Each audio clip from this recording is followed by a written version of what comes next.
Mood भी थोड़ा सा ठीक नहीं था। डेट ध्यान ही नहीं रही, मूड अपसेट था। गाने इसको सारे याद है। पिकनिक बनाने जाएंगे, पकोड़े बना। 눈 뜨면 눈부신 아침 햇살과 모닝콜로 너와 시작하는 하루 마치 내 인생의 포커스가 지금에 맞춰진 걸까.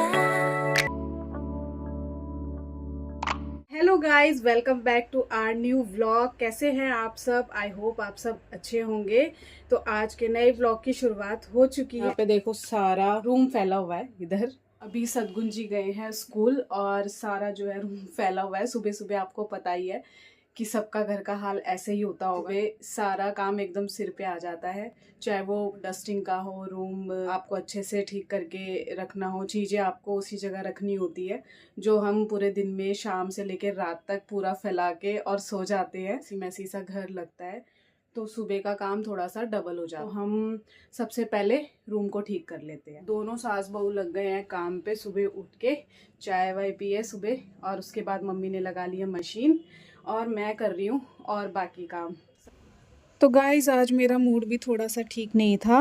और ठीक इसलिए नहीं था क्योंकि सदगुन का जिस स्कूल में हमने एडमिशन कराया था तो उस स्कूल से फ़ोन आया था सनी जी के फ़ोन पे। जैसे ड्रॉ सिस्टम निकालते हैं स्कूल वाले, तो उसी के रिगार्डिंग फ़ोन आया था कि 2 से 3 दिन बाद उन्होंने डेट दी थी कि स्कूल में आपको 8:30 से 9 बजे के बीच में मॉर्निंग में पहुंचना है इसके एडमिशन के लिए। जो डेट उन्होंने दी थी उस डेट को हम पहुंच ही नहीं पाए और पहुंच क्या नहीं पाए। सन्नी जी ने मुझे बोला था कि चले जाना स्कूल, लेकिन मुझे डेट ध्यान ही नहीं रही और मैं भूल गई।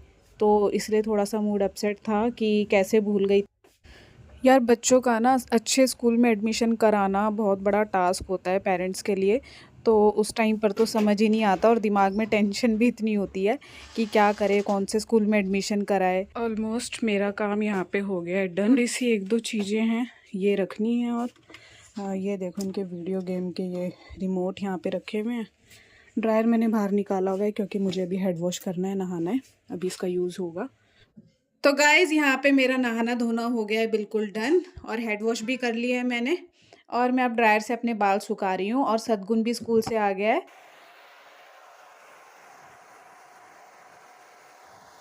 आया है स्कूल से और इसको ना टीवी देखना है। गाने इसको सारे याद है लेकिन जब पढ़ाई के लिए बोलो ना तो कुछ नहीं आता। कोई नहीं, अभी छोटा है, सीख जाएगा धीरे धीरे, बट गाने इसको पूरे लर्न है। और शी आई है स्पेशल। हेलो, सदगुन क्या कर रहा है? आओ पारी पारी करूं। मम्मा साथ। मम्मा क्या कोई बहुत बड़ा वाला चोको पाई दिला के लाई? हाँ चलो फिर मैं सदगुन को दिला के लाती हूँ चोको पाई। खुशी बेचारी आई थी, कह रही चलो मैं सदगुन से मिल भी लूंगी और इसको चोको पाई भी दिला के ले आऊंगी, बट ये लड़का मानता ही नहीं है। अब मुझे ही जाना पड़ेगा। चलो तो गाइस अब हम यहाँ पे कर रहे हैं लंच की तैयारी। और लंच वैसे सब्जी तो पहले ही बना दी थी और अब मैं बना रही हूँ साथ में फुलके। वैसे तो हमने प्लान किया था कि आज हम पिकनिक बनाने जाएंगे बाहर पार्क और इसी बहाने धूप भी सेक लेंगे, लेकिन आज हम जा नहीं पाए क्योंकि सदगुन भी स्कूल से आया। उसके बाद काम वाम में इधर उधर ही बस बिजी हो गए काम करने में और सन्नी जी भी कहीं चले गए थे काम से, तो इसलिए हम टाइम नहीं निकाल पाए। तो शायद एक आधे दिन में जाएंगे जैसे भी टाइम मिलेगा, क्योंकि फिर वही है कि आने जाने में रहते तो 1-1.5 घंटा था हमारे पास और फिर सदगुन का टाइम भी हो जाता है सोने का, तो इसलिए फिर हम जा नहीं पाए। तो भाई हो गया लंच टाइम और मैं बना रही हूँ रोटी और साथ साथ रोटी बनाने के साथ साथ सब्जियां भी रख दी है माइक्रोवेव में गर्म करने के लिए। और चावल भी है, सब्जी भी है, सब कुछ बना हुआ है लंच में, तो सब रेडी है। बस साथ साथ गरम गरम रोटी बना के और फिर हम करते हैं लंच को एंजॉय। तो यहाँ पे लंच हो चुका है हमारा डन और अब मैं फटाफट से आ गई हूँ किचन में। फिर से जो भी थोड़ा बहुत काम है वो निपटा लेते हैं फटाफट से। 2-4 जो भी बर्तन है लंच के वो धो लेते हैं।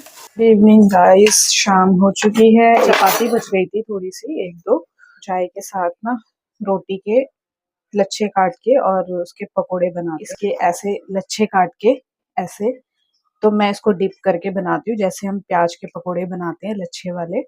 तो मैं भी फर्स्ट टाइम ट्राई कर रही हूँ, देखती हूँ बना के कैसे बनते हैं प्याज के पकोड़े। अब ये मैंने ले लिया यहाँ पे रिफाइंड ऑयल तो ये मैं बेसन का घोल बना रही हूँ पानी।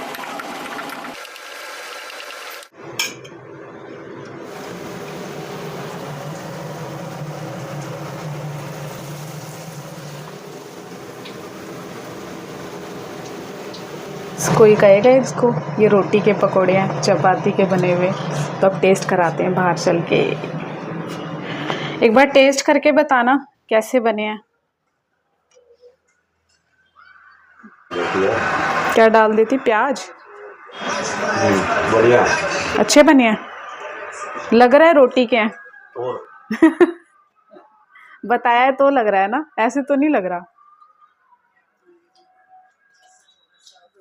बढ़िया है ना।